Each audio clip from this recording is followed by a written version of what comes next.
예, 안녕하십니까. 오늘 드릴 말씀은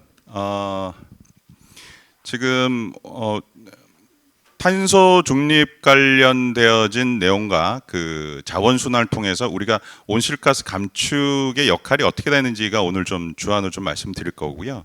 그 중심은 이제 자원순환인 리사이클과 그 바이오 플라스틱이라는 부분의 그 연관성에 대해서 오늘 좀 말씀드리고자 합니다.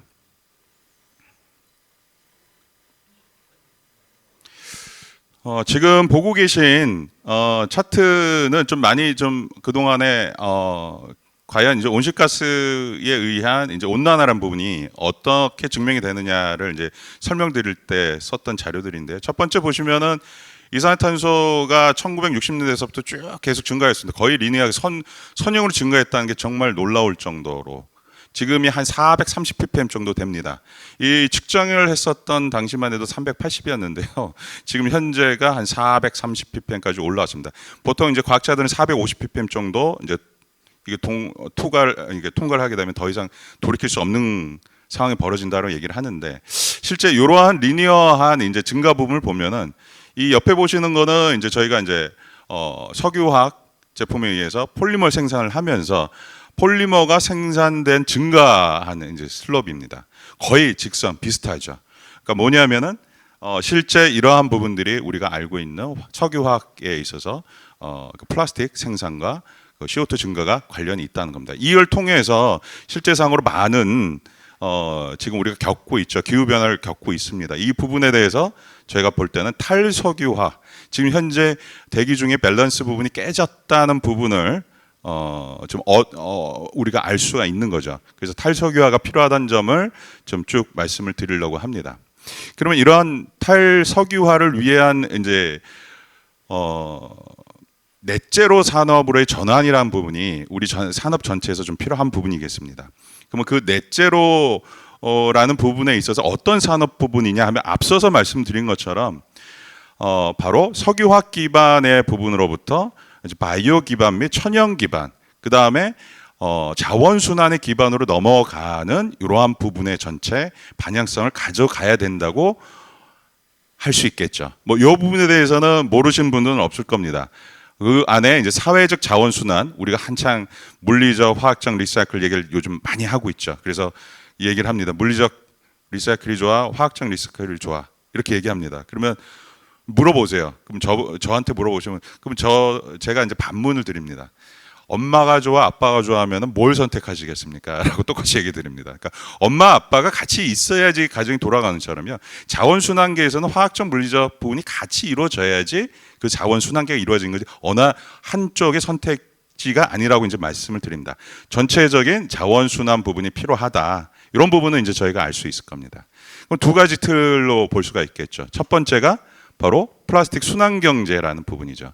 그동안에는 우리는 사용을 하고 방치를 하거나 또는 만들어서 이 부분 폐기한 걸로 끝났죠. 묻어버리거나 태우거나 이걸로 끝이었습니다. 그렇지만 이제 그렇게 하지 말고 순환 경제를 가져가자. 이제 이게 물리적 리사이클, 화학적 리사이클, 올가닉 리사이클, 다양한 자원 순환이란 방법에 의해서 만들어진 것입니다. 그 중에서 석유화학을 벗어난 자원순환 부분을 또 이루어지기 위해서는 바이오 플라스틱으로의 전환이라는 게 필요하겠죠. 기본적으로 리사이클이 되면서 자원순환의 틀 안에서 바이오 플라스틱으로 전환 과정이 있어야 된다는 겁니다. 앞서서 말씀드린 물리적, 화학적 어느 게 좋아가 아니고요. 그것처럼 실제 리사이클이 좋아 아니면은 바이오 플라스틱이 좋아라고 얘기하는 것도 엄마가 좋아, 아빠가 좋아하고 얘기하는 똑같다는 겁니다. 뭐냐면 자원순환의 틀이 갖춰지면서 바이오로 넘어가줘야지 결국엔 궁극적으로 우리가 앞서서 얘기했던 기후변화 위기가 오는 이 대기 중에 오버되어 있는 430ppm 넘어가는 이산화탄소 분을 줄일 수 있는 방법이 생기는 거죠. 이 두 가지 같이 조합을 이루어야지 우리가 탄소 중립 사회, 넷제로 산업분으로 전환할 수 있다는 이 두 가지 트랙으로 볼 수가 있겠습니다. 특히 우리가 볼 때는 요 CO2를 흡수를 해서 광합성을 통해서 식물이 성장을 하죠. 이 부분은 그냥 우리가 단순하게 생각을 하는데 이 부분이 CCU라는 부분이죠. 카본을 식물체가 캡처링을 해서 유틸리제이션 시킨다. 자기의 그런 성장체로 글루코즈나 또는 셀룰로즈를 만들어내는 거죠. 이제 이런 부분을 잊지 않고 가야 된다라고 이제 말씀드리면서 다음 부분 보겠습니다. 그러면 지금 앞서서 말씀드린 건 기후 변화에 대응을 하기 위해서 온실가스 감축을 위해서 뭘 해야 되는지에 대해서 얘기를 드렸는데 지금 우리 현황이 어떤지 한번 좀 보여드리도록 하겠습니다. 세계 플라스틱 시장 이제 재활용 시장 및 그 재활용 규모를 보면요. 지금 이 부분이 2003년이고요. 2019년, 2020년, 21년, 22년입니다. 그래서 전체적으로 지금 2022년에 거의 4억 톤의 4억만 톤이죠. 4억 톤의 이제 플라스틱을 생산을 하고 그 중에서 저희가 이제 실제상으로 리사이클하는 거는 케미컬 리사이클이든 메케니컬 리사이클 하는 거는 3,600만 톤 정도밖에 안 되는 겁니다. 지금 생산량에 대해서 리사이클 부분이 훨씬 더 지금 부족하다. 나머지 부분 지금 어떻게 될까요? 태우고 있다 또는 묻어지고 있다 이렇게 보시면 되겠습니다. 그럼 이 부분에서 저희가 실제 많은 비중을 차지하고 있는 거는 전체 어디서 사용하고 있는가 보면은 3억 9천만 톤 중에서 패키징으로 차지하고 있는 부분이 44%입니다. 산업계에서 제일 많은 플라스틱을 쓰이고 있는 분야가 패키징이라고 할 수가 있겠죠. 이 부분이고 그 다음에 실제 어떤 플라스틱들이 좀 많이 사용되고 있느냐라고 보면요. 실제상으로 올레핀 계열 쪽 PE, PP 그 다음에 HDP, LLDP 이런 올레핀 계열 쪽이 거의 한 60~70%라고 볼 수가 있습니다. 그러면 우리가 알 수가 있겠죠. 리사이클과 집중해야 될 부분이 어디냐 라는 부분은 우리가 요 부분, 요 통계, 요 도표만 봐도 알 수가 있겠습니다. 그러면 이 플라스틱 생산량이라는 것이 지금 미래에는 어떻게 될 건지에 대한 예측을 하는 겁니다. 지금 우리 플라스틱에 대해서 계속적으로 우리가 INC5나 이런 때도 원래 작년 말에는 플라스틱 생산에 대한 어떤 제한도 걸어보려고 했는데 저항이 엄청 컸었던 거죠. 그 부분이 없다면은 이렇게 성장을 하겠죠. 그러면 거의 지금 현재 2019년엔 거의 한 4.6억 톤 정도 되는 게 2060년에 예상을 하면은 한 12억 톤 정도 간다는 겁니다. 엄청난 양이 그냥 늘어날 겁니다. 이 부분을 그냥 방치해 놓으면 어떻게 된다? 말 그대로 온실가스 배출량도 엄청나게 증가를 하겠죠. 그러면 저희가 지금 얘기를 막 하고 있지만 아까 전에 450ppm을 넘을 것이 2060년, 70년 금방 다가올 겁니다. 그 다음에는 우리가 어떻게 할 것이냐에 대한 고민을 해야 되겠죠. 그러면 앞서서 말씀드렸던 자원순환과 바이오로 전환을 해야 된다는 생각을 우리는 이러한 통계를 보고서 알 수가 있는 것입니다. 그럼 세계적인 부분은 그랬고요. 우리나라 현실은 어떨까요? 우리나라 현실은 지금 요거는 환경공단에서의 그 22년도까지 이제 데이터가 나왔습니다. 이 부분을 좀 통계 처리를 해보니까 지금 22년도에 저희가 이제 1,300만 톤이 넘게 지금 현재 플라스틱 폐기물이 발생을 하고 있습니다. 엄청난 양이죠. 근데 이 중에서 대부분이 보면은 사업장에서 발생을 하는 것이 거의 70%입니다. 그러니까 우리는 항상 지금까지 이런 거죠. 산업계가 아니라 우리는 항상 생활 속에서 리사이클을 하자 막 이렇게 얘기를 하지 않습니까? 근데 실제 발생하는 플라스틱의 대부분 플라스틱은 생활 폐기물은 23%에서 24% 정도고 나머지가 사업장에서 나온다는 거죠. 사업장에서 나오고 있는 것들이 얼만큼 잘 활용되고 있는지에 대한 부분은 좀 더 조사를 많이 하고 대부분들 사업장에서 나오는 거는 좀 리사이클 좀 많이 간다고 하지만 지금 요 다음 도표를 보시면 현황을 좀 알 수가 있습니다. 뭐냐면 이 부분은 아까 산업과 생활계 전체적인 1,300만 톤의 전체에서 재활용이요 72%입니다. 그리고 소각이 23%입니다. 야, 대단하지 않습니까? 대단하다고 생각이 들죠. 그럼 우리나라는 지금 한 72%가 재활용되고 있는 겁니다. 통계적으로. 그런데 거기에서 저희가 이제 봐야 될 것이 앞서 말씀드렸던 온실가스 감축, 기후위기 대응 이런 부분의 핵심이 뭡니까? 바로 석유에서부터 나오는 온실가스인 CO2 부분을 원인이 된다는 건 아는 건데 대부분이 뭐냐면요. 여기 재활용의 72%인데 여기서 한 50%가요. 소각에 의한 열에너지 회수입니다. 그 다음에 나머지 22%가 말 그대로 물리적 화학적 리사이클인 거죠. 그러면 어떻게 될까요? 소각이라는 에너지를 회수를 한 부분이 지금 현재는 재활용을 들어갑니다. 우리나라가요. 그러다 보니까 실제 우리가 이런 통계를 봤을 때 와 우리가 재활용이 잘 돼 있구나라고 보지만은 우리가 실질적으로 아는 그런 재활용에는 소각에 의한 에너지 회수까지 가세요. 소각은 그러면 이쪽이 23% 50% 거의 70%가 지금 플라스틱이 태워지고 있다는 얘기입니다. 물론 에너지로 회수되는 부분도 있지만 이런 부분에서는 앞으로 우리나라 상황에서도 어떻게 될까요? 온실가스 감축이라는 것이 어디서부터 해야 되는지를 바로 볼 수가 있는 거겠죠. 그러면 지금까지 얘기 들은 건 지금 현재의 플라스틱의 현황입니다. 지금 이거 보여드리는 거는 이제 유럽에서 나온 바이오매스로 전환할 때에 우리가 전체 양이 어떻게 변화해 될 것에 대한 통계 최근에 나왔습니다. 지금 2050년 가면은 바이오매스의 전체적인 양이 이 바이오매스는 플라스틱이 아니고요. 전체 유럽 내에서 생산하는 모든 곡물 또는 뭐 이제 유기물 뭐 이런 것들 다 포함한 겁니다. 이런 부분들이 실제 성장 부분이 이렇게 커집니다. 그런데 그때 포션을 보면은 지금 현재는 이제 그런 거죠. 저 작물, 곡물에 의한 거지만 이제 향후에는 20% 정도고 나머지 부분은 이제 우드 쪽도 상당히 커지는 거죠. 요 쪽도 이제 봐야 되는 게요. 저희가 이제 환경 정책을 세워서 온실가스 감축하는 그 하나의 툴 중에서 하나가 숲 조성이라는 게 있고 숲을 파괴시켜서는 안 된다. 이건 맞죠.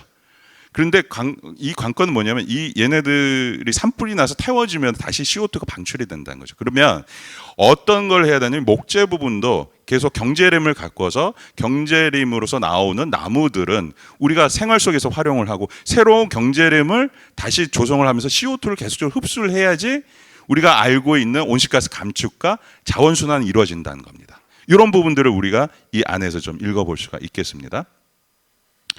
그리고 또 요 표를 보여드리는 건 뭐냐면 바이오매스로 전환을 시키게 되면은 먹지 못해서 굶어 죽는 사람도 많은데 이거를 왜 플라스틱으로 왜 만들어 이렇게 얘기하는 거에 대한 반대적인 거기에 이제 반박할 수 있는 데이터가 되겠습니다. 전체적으로 이게 발생과 수요에 대한 밸런스입니다.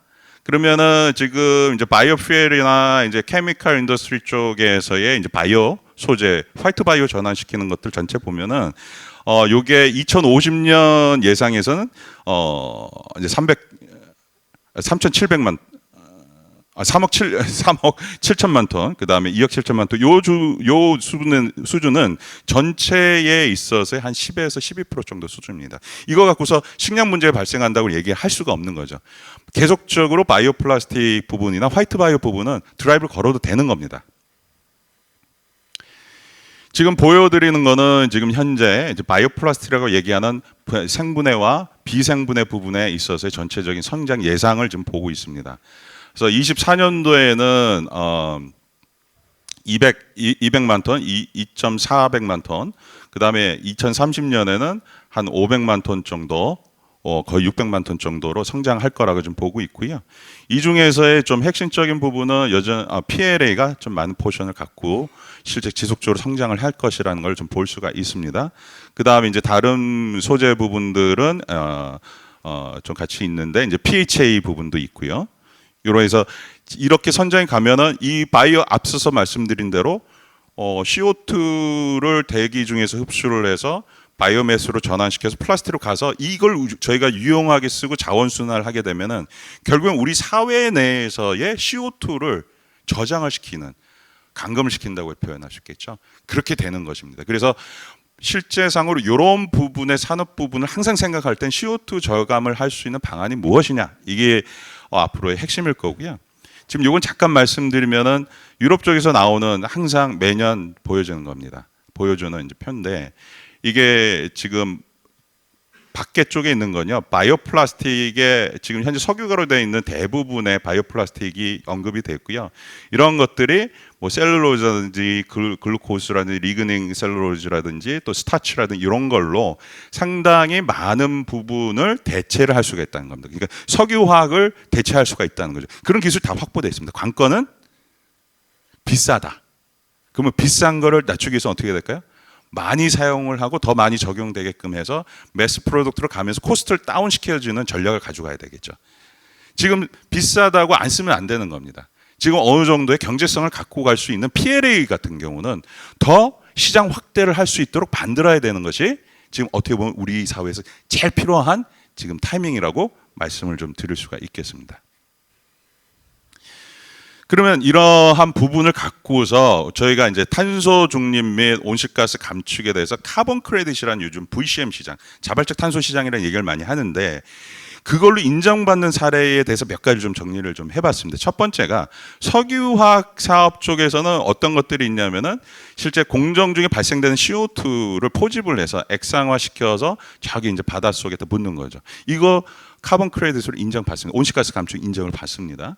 또한 광합성을 통해서 숲 보존하는 거죠. 방금 얘기했던 것처럼.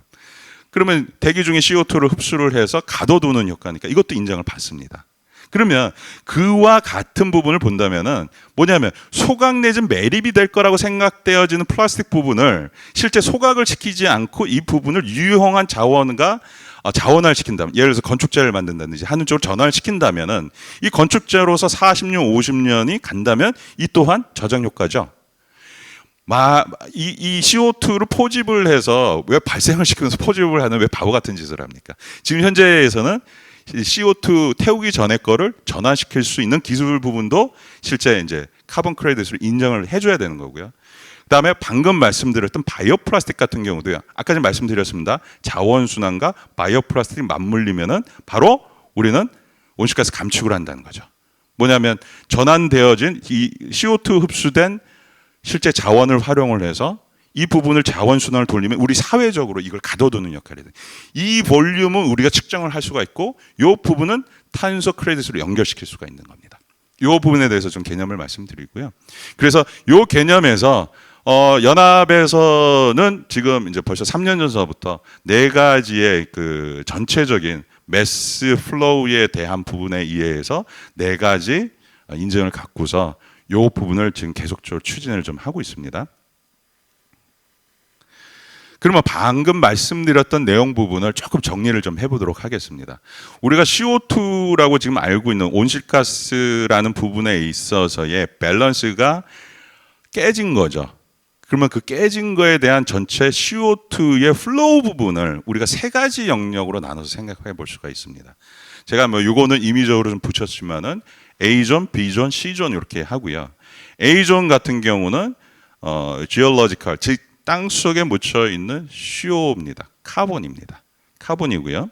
그 다음에 두 번째 존이라는 것은 뭐냐면 말 그대로 우리 생활 속에 우리가 퍼올려서 여러 가지 유용한 자원으로 만들고 쓰고 있는 요 우리 생활계에 있는 존.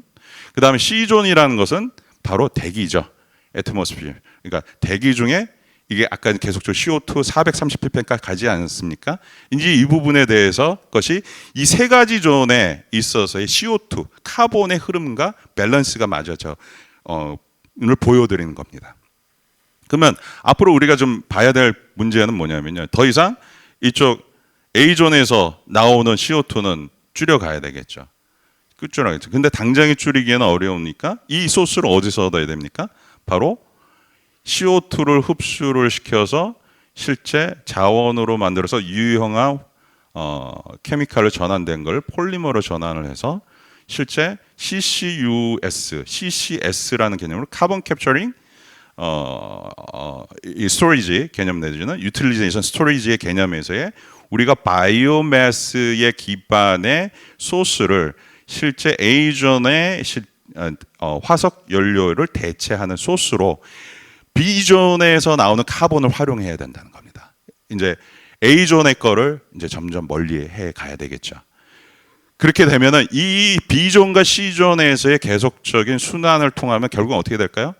자원 순환을 계속하게 되면은 실제 우리가 걱정하고 있는 대기 중에 CO2 탄소를 줄일 수 있는 것이 되는 겁니다. 이 부분으로 우리가 모든 산업 부분을 좀 만들어 가야 되겠고요. 그다음에 사회적인 역할도 여기에서 찾아야 됩니다. 그 부분을 오늘 말씀드리려고 하는 겁니다. 그럼 앞으로 플라스틱 소재는 저희가 이렇게 구별했습니다. 이거는 좀 한번 여러분들 이제 관련 전문 전문가 분들하고 좀 논의를 좀 많이 해야 될 필요는 있는데요. 그 동안에는 저희가 이제 바이오 플라스틱이다라고 그러면은 플라스틱이다 그러면 식물 유래냐 또는 석유 유래나 이렇게 크게 나눴죠.